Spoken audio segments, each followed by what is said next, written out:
कि मध्य प्रदेश में एक नया सूर्य निकलेगा 2023 में। एक ऐसा सूर्य जो गरीब, कमजोर, शोषित, वंचित, पीड़ित को तमाम तरह के अवसर और स्वाभिमान सम्मान के साथ जीने का जो है वो रोशनी लाके देगा।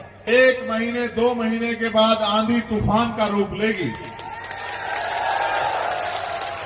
और जब आंधी चलेगी तो राजा महाराजाओं के परखच्चे उड़ जाएंगे। जय भीम।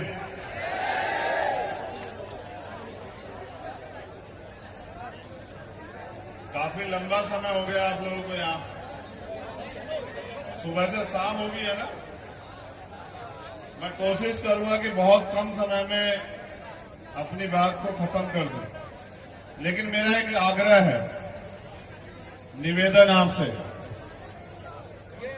कि आप गंभीरता से मेरी बात पे गौर करें।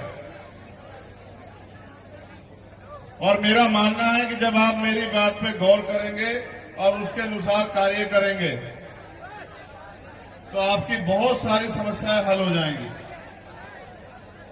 मैं जो इधर भाई बैठे हैं उनसे आग्रह करूंगा कि वो शांति से बैठ जाएं। बस कान से सुने, आंख से ना सुने। आज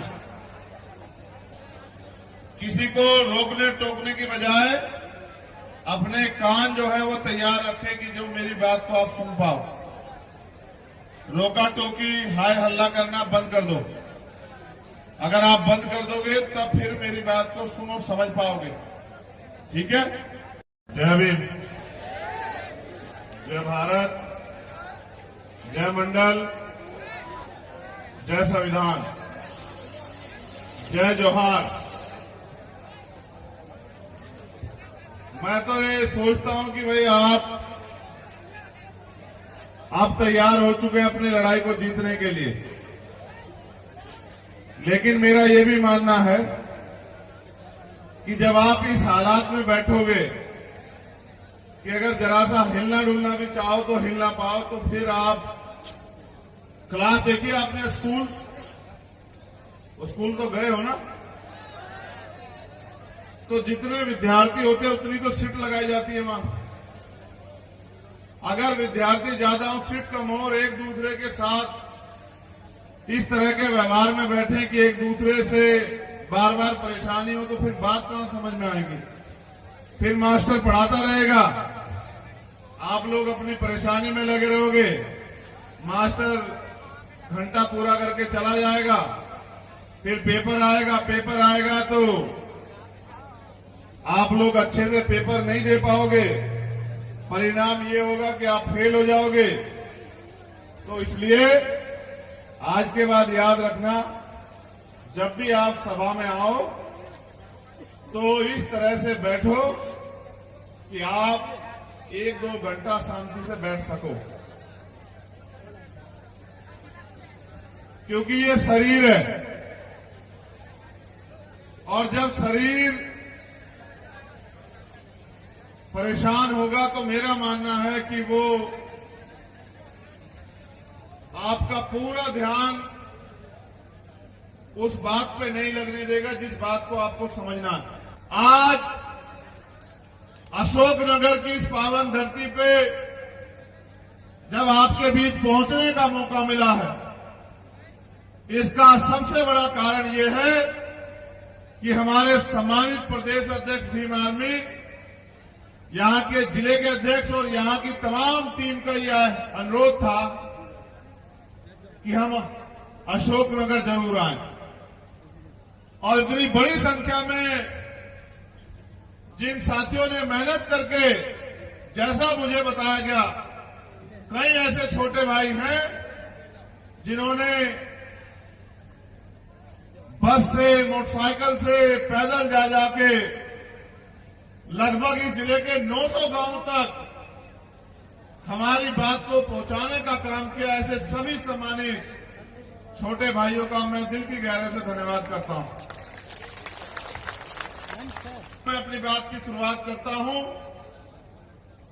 शुरुआत करने के साथ मैं समय समय पे जो संत गुरु महापुरुष भारत की इस पावन भूमि पे जन्मे, मैं उनका धन्यवाद करता हूं, उनको नमन करता हूं। सम्मानित साथियों, मैं जब भोपाल से चला और मैं यहां तक पहुंचा तो मैंने देखा कि हर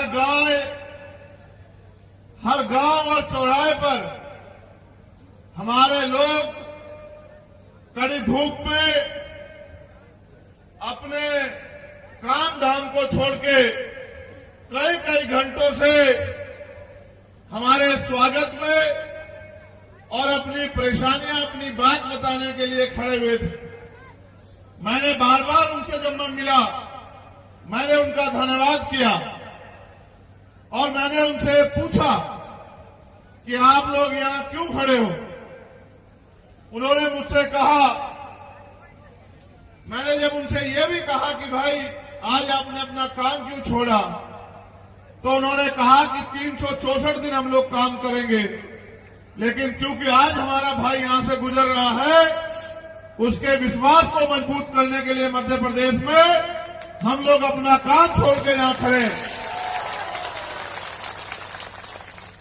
जब मैंने उनका यह अटूट विश्वास देखा तो मुझे बड़ा गौरव और गर्व प्रतीत हुआ आपकी मेहनत पे, जो भीम आर्मी आजाद समाज पार्टी और वंचित वर्ग के लोग जो यहां मेहनत कर रहे हैं, हमारे नौजवान साथी और जिम्मेदार लोग।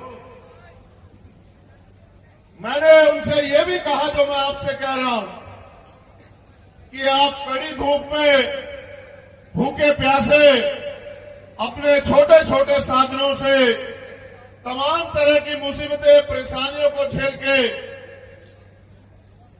यहां जुटे हुए, इकट्ठा हुए हैं, और अगर इतना संघर्ष करने के बाद भी आप अपनी ताकत नहीं बना पाते तो अगले 5 साल आपको इंतजार करना पड़ेगा।